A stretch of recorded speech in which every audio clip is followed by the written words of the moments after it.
ప్రభుత్వ విప్లు ఎమ్మెల్యేలకు CM Revanth Reddy class speaker.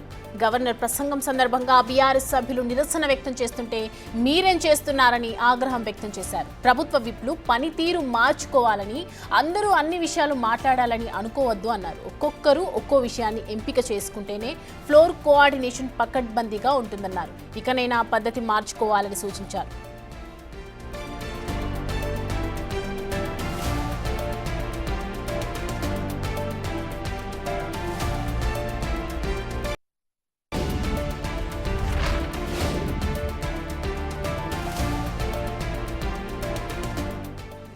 ఈ అంశానికి సంబంధించి పూర్తి డీటెయిల్స్ మా ప్రతినిధి హేమ అందిస్తారు. హేమ, ప్రభుత్వ విప్లు పనితీరు మార్చుకోవాలని చెప్తున్నారు సీఎం రేవంత్ రెడ్డి.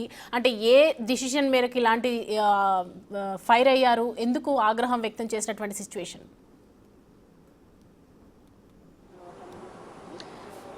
ప్రస్తుతం అసెంబ్లీ వేదికగా సిఎల్పి సమావేశం కొనసాగుతోంది. సిఎల్పి సమావేశంలో కాంగ్రెస్ పార్టీకి సంబంధించినటువంటి ఎమ్మెల్యేలతో పాటు ముఖ్యమంత్రి రేవంత్ రెడ్డి కూడా హాజరయ్యారు. అయితే ముఖ్యమంత్రి రేవంత్ రెడ్డి ఉన్నటువంటి ఎమ్మెల్యేలందరికీ కూడా దిశానిర్దేశం చేస్తున్నారు. ప్రధానంగా రేపటి నుంచి అసెంబ్లీ సమావేశాల్లో ఏ విధంగా తమ పార్టిసిపేషన్ అనేది ఉండాలి, ఏ విధంగా అంశాలపైన చర్చించాలి, మరీ ముఖ్యంగా అసలు ప్రతిపక్షాలు చేస్తున్నటువంటి దాడిని ఏ విధంగా తిప్పికొట్టాలి అనే అంశం పైన కూడా ప్రస్తుతం చర్చలు జరుగుతూ ఉన్నాయి, దిశానిర్దేశం చేస్తూ ఉన్నారు. ఇందులో భాగంగా కాసేపటి క్రితం సిఎల్పి సమావేశం ప్రారంభం అయ్యే కంటే ముందే అటు ప్రభుత్వ విప్పులుగా ఉన్నటువంటి ఎమ్మెల్యేలకు సీఎం రేవంత్ రెడ్డి వాళ్ళపైన ఆగ్రహం వ్యక్తం చేశారు.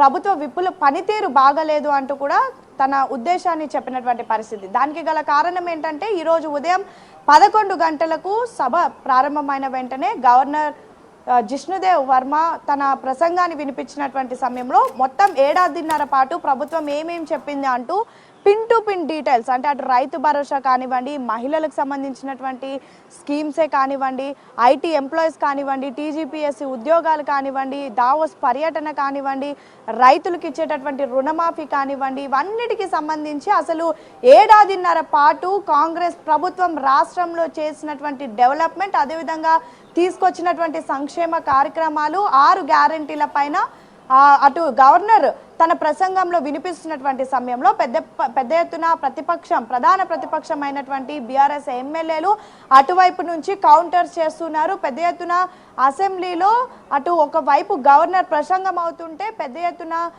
రచ్చ చేసినటువంటి పరిస్థితి. గవర్నర్ ప్రసంగాన్ని కూడా అడ్డుకునే ప్రయత్నం చేసి ప్రతి ఒక్క మాటకి కూడా కౌంటర్స్ చేసుకుంటున్నటువంటి పరిస్థితి. సో ఈ నేపథ్యంలో అసలు మీరంతా ఉండి ఏం చేస్తున్నారు, అక్కడ అపోజిషన్స్ వాళ్ళు అంతగానం మాట్లాడి గవర్నర్ స్పీచ్ కూడా వినకుండా వాళ్ళు ఇష్టం వచ్చినట్టు మాట్లాడుతుంటే మీరంతా ఉండి కూడా ఏం చేస్తున్నారు, ప్రధానంగా ప్రభుత్వ విప్పులుగా ఉండి మీరు ఏం చేస్తున్నారు అంటూ కూడా ప్రశ్నించడం జరిగింది. అదే సేమ్ టైం అందరూ అన్ని అంశాలు మాట్లాడాలి అని ఎవరు అనుకోవద్దు, ఒక్కొక్కరు ఒక్కొక్క అంశాన్ని చూస్ చేసుకొని దాన్ని బట్టి మాట్లాడండి. ఏం మాట్లాడినా సరే చాలా గట్టిగా మాట్లాడండి, సబ్జెక్ట్తో మాట్లాడండి, వీలైనంత వరకు యాక్టివ్గా ఉండండి, అప్పుడే ఫ్లోర్ పర్ఫార్మెన్స్ అనేది బాగుంటుంది అంటూ కూడా దిశానిర్దేశం చేసినటువంటి పరిస్థితి. ప్రధానంగా గవర్నర్ ప్రసంగం సందర్భంలో బీఆర్ఎస్ సభ్యులు నిరసన వ్యక్తం చేస్తుంటే అసలు మీరు ఏం చేస్తున్నారు అంటూ కూడా ప్రశ్నించారు. అసలు లిక్కర్ పాలసీ తీసుకొచ్చిందే మనము, వాళ్ళకి పాలసీ లేకుండా వచ్చింది వెనక్కి వేసుకున్నారు. అసలు మనం లిక్కర్ పాలసీ తెచ్చాము, అసలు వాళ్ళకి ఆ పాలసీకి ఎలాంటి సంబంధం లేదు, కానీ వాళ్ళు వెనక్కి వేసుకున్నారు.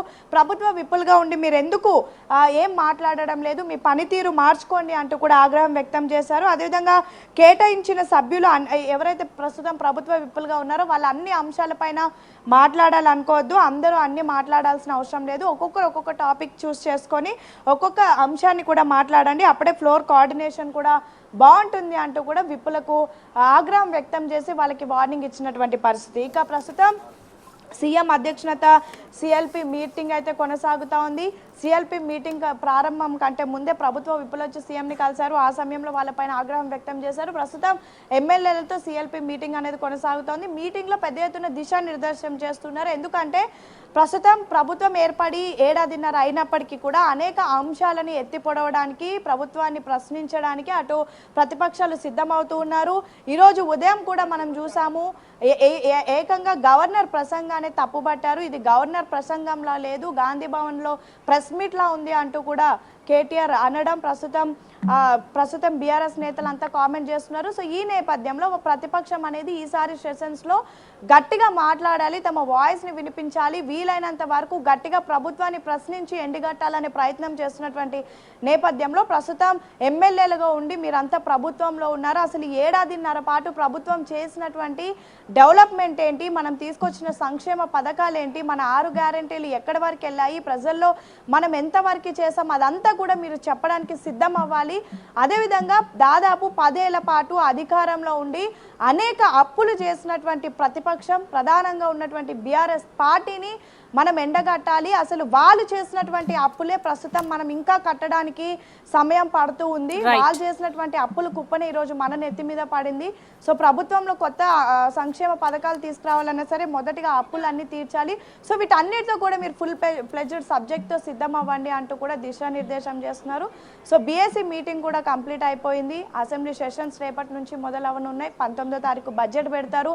బడ్జెట్ పెట్టిన తర్వాత కూడా పెద్ద ఎత్తున ప్రతిపక్షాల నుంచి ఎదుర్కోవాల్సి ఉంటుంది. అనేక ప్రశ్నల దాడులు జరుగుతాయి. వీటన్నిటికీ కూడా సిద్ధంగా ఉండండి అంటూ అయితే సిఎల్పి మీటింగ్లో ఎమ్మెల్యేలందరికీ ముఖ్యమంత్రి రేవంత్ రెడ్డి దిశానిర్దేశం చేస్తున్నారు. Right, thanks for the updates Hema.